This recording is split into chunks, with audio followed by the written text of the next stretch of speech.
એ લોકો જે ચૂંટણીઓ લડે છે મિત્રો, એ પોતાના અસ્તિત્વ માટે. હવે તેને બચવા માટે કે આગળ આપણી દુકાન ચાલુ રાખવા માટે શું કરવું પડે? મેં ઘણી વખત અમારો વ્યવહારિક અનુભવ છે. મને એવી ખબર હોય ને કે આ દુકાન આપણે રોજ હાલતા હોય ને હલાણમાં આવતી, તો ત્યાં ગ્રાહક નો ભાવતા હોય આપણે, તો આપણો ઓળખીતો હોય તો આપણે 4-6 મહિને મને મળે ને પેલા કઈક મોડું છે હમણાં કઈક, આ છે બોણી થતી નથી, એટલે હું એને સલાહ આપું તો પછી ફેરવી નખાય, બંધ કરાય. બેઠા બેઠા ટાઈમ બગડે, મૂડી આપણી ઘાથી જાય, એને બદલે બંધ કરો તો શું વાંધો?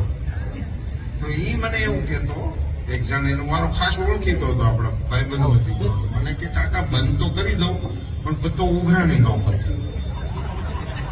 એટલે વકરો ન થાય તો દુકાન ચાલુ રાખવાનું કારણ ઉઘરાણી હાટવું.